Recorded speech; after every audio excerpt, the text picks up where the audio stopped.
Oh, baik, silakan masuk Ibu. Baik, silakan duduk Ibu. Makasih Bu Bidan. Ada yang bisa saya bantu Ibu? Jadi gini Bu, bulan depan rencananya saya ingin menikah Bu. Jadi saya ingin memeriksakan kesehatan saya Bu. Soalnya tetangga saya kemarin juga periksa di sini Bu.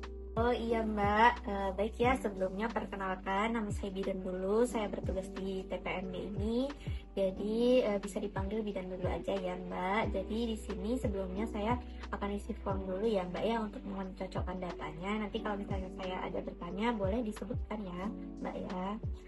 Kalau boleh tahu nama Mbaknya siapa, nama panjang? Nama saya Rofiatin Bu, panggil Titin saja Bu. Mbak Titin, ya namanya cantik ya kayak orangnya. Nah, umurnya Mbak Titin sekarang berapa? Wah jadi malu saya Bu. Umur saya sekarang 23 tahun Bu. Wah, oke Mbak Titin, datanya udah lengkap ya. Jadi di sini kita akan melakukan pemeriksaan pranikah ya. Ngomong-ngomong untuk rencana pernikahannya kapan nih Mbak? Insya Allah bulan depan Bu. Insya Allah tanggal 20 Bu. Bentar ya pernikahannya Mbak. Jadi di sini nanti saya akan mengajukan beberapa pertanyaan. Nanti bisa dijawab ya Mbak ya untuk sesi pranikah, konseling pranikah kita pada kali ini.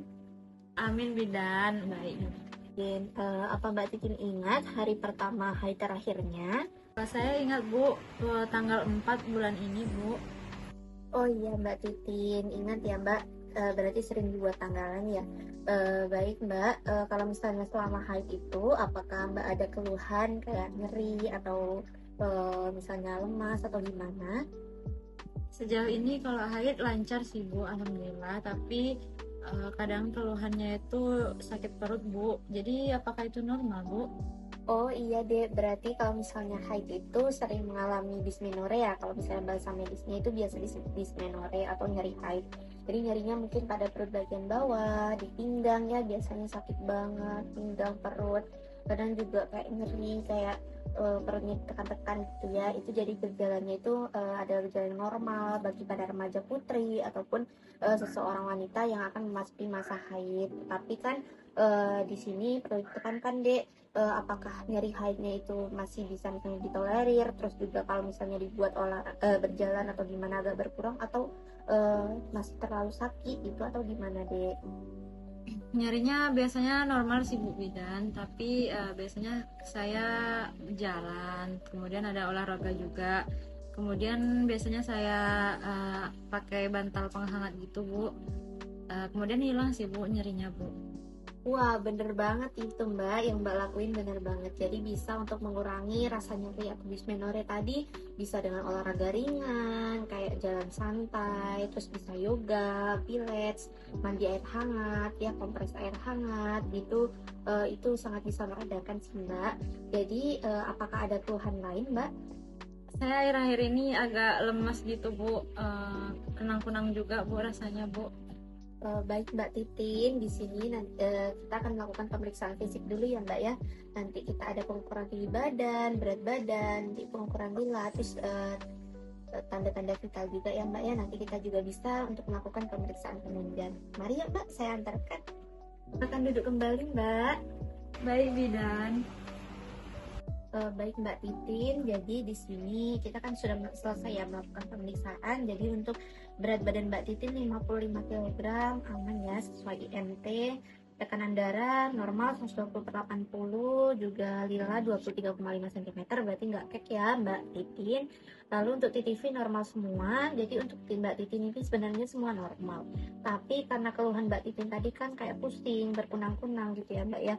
Jadi kalau misalnya kita lakukan pemeriksaan penunjang, boleh nggak pemeriksaan tambahan di lab untuk pemeriksaan hemoglobin. Jadi nanti dilihat dari hasil hemoglobin tadi, apakah Mbak Titin ini ada anemia atau tidak. Jadi apakah Mbak Titin bersedia? Oh gitu ya Bu ya. Baik Bu, supaya lebih jelasnya ya Bu ya, saya setuju. Baik Mbak, berarti nanti saya akan habis ini deh ya, saya akan berikan surat pengantar ke labor ya Mbak ya untuk pemeriksaan HB. Baik Bidan. Oh jadi ini saya bawa ke labor ya Bidan? Baik, benar Mbak. Jadi nanti kalau kurang paham atau Mbak kesusahan nanti bisa saya antarkan juga ya. Baik bidan. Baik Mbak Titin, kan kita sudah cek lab ya tadi ya Mbak ya. Jadi ini dari hasil pemeriksaan ini HB Mbak Titin 10 gram per DL ya. Jadi normalnya memang 11 gram per DL, tapi karena memang tadi karena Mbak Titin juga kunang-kunang, pusing, terus juga tadi saya cek kayak konjungtiva Mbak juga pucat gitu ya. Jadi memang ini Mbak Titin ini sepertinya terkena anemia gitu ya Mbak. Jadi kadar HB yang rendah ini memang akan memicu anemia sih Mbak.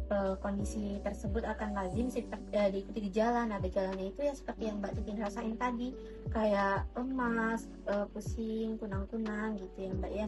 Jadi memang Mbak Titin ini sepertinya memang mengalami anemia.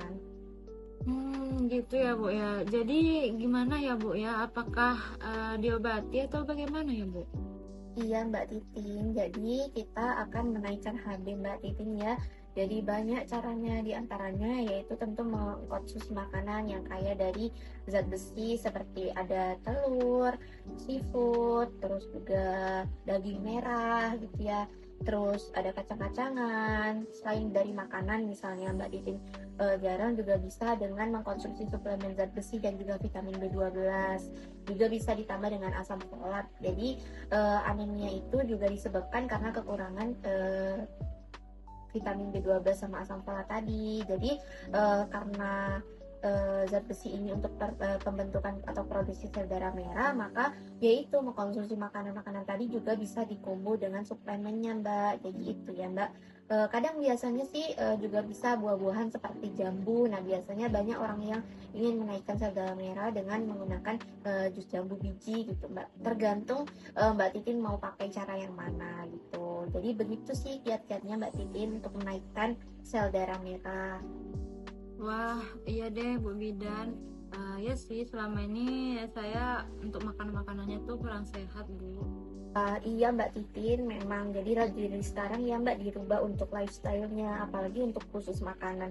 Apalagi nih Mbak Titin kan mau pranikah ya, karena kalau misalnya anemia ini juga sangat beresiko nanti ketika Mbak Titin misalnya setelah nikah mau hamil gitu ya. Jadi banyak memang komplikasi untuk wanita yang selama hamil itu dengan anemia. Jadi lebih baik mencegah ya Mbak ya, daripada nanti mengobati ketika sudah hamil. Lebih baik dinormalkan dulu sebelum hamil HB-nya gitu ya. Nanti saya juga akan terus memantau untuk perkembangannya, apakah ketika Mbak Titin sudah melakukan itu apakah ada kenaikan dari HB-nya Mbak Titin. Iya baik Bidan, terima kasih ya Bidan. Semoga sebelum saya menikah nanti saya udah sehat dan bisa normal kembali HB-nya. Iya Mbak Titin, semoga sebelum menikah nanti sudah normal ya HB-nya, sudah naik. Ya Bidan, baik terima kasih ya Bidan. Sebelum saya izin pamit ya Bidan, soalnya ada yang ingin saya urus Bidan. Wah iya Mbak Titin, nggak apa-apa. Jadi terima kasih ya Mbak Titin atas kerjasamanya, atas kepercayaannya kepada saya. Kita akan pantau terus untuk perkembangannya Mbak Titin. Semoga HB-nya cepat normal. Ditunggu kabar baiknya. Baik, mari saya antarkan.